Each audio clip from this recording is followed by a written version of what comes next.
मी पत्रकार शहनाज कुर्णे. आपण सध्या आहो पुणे महानगरपालिकेअंतर्गत व पुण्याच्या अशा ऐतिहासिक स्थळावर, त्याला म्हणतात शनिवार वाडा. आणि आपण त्याच्यामध्ये महिलांसाठी किंवा इथं येणाऱ्या प्रत्येक पर्यटकांसाठी जी सुविधा केली गेलेली आहे बाथरूम, तर त्याची ही दुरावस्था. बाथरूम फक्त नावावर केलेलं आहे, टेंडर काढलेली आहे लाखोची, त्या बरी पाण्याची टाकी आहे, पण याला कुलूप लावलेलं आहे.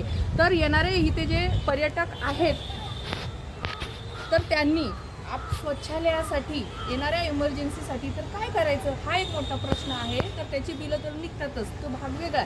दुसरा एक आहे, इथं आहे राडा रोडा. इथून जाताना पर्यटकांनी वेगवेगळ्या राज्यातून किंवा वेगवेगळ्या देशातून शनिवार वाड्याची ऐतिहासिकता ऐकून, इतिहास ऐकून इथं येतात. आणि ह्याची ही दुरावस्था आहे. तुम्ही जर पाहिलं तर गवत किती वाढलेलं आहे बघा. इथं सुरक्षा रक्षक नाही आहेत. दुसरी गोष्ट, गवत वाढलेलं आहे, सगळा राडा रोडा, साफसफाई किती आहेत बघा. ही अशी राडा रोडा टाकलेला आहे.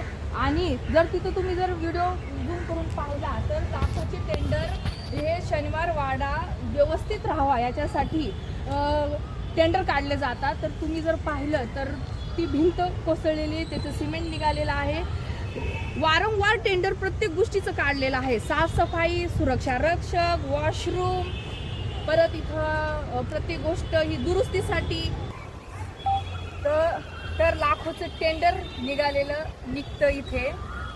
आपल्या पुणे महानगरपालिकेमध्ये जितके पण आयुक्त आलेले आहेत त्यांनी फक्त इथं टेंडर काढण्याचं काम केलेलं आहे.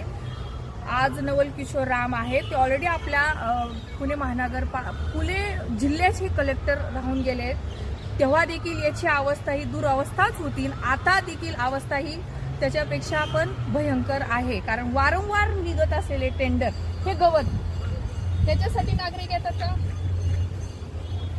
हे तुम्ही सगळा जर परिसर पाहिलात आणि इथं लावले गेलेलं वृक्ष तुम्ही पाहत असाल की वृक्षाचे टेंडर भरपूर निघालेले असतील वेगवेगळे. वृक्षांची सुद्धा देखरेख कशी केली गेलेली आहे. वृक्ष जळून गेलेले आहेत. इथं बघा त्याच्या साईडला गवत वगैरे आहे. विद्युतची पण तुम्हाला नीट व्यवस्थित कुठं पोल खांब दिसणार नाहीत. इथं लाइटिंगची पण सुविधा नाहीये. हे बघा असे सगळे दुरावस्था आहे.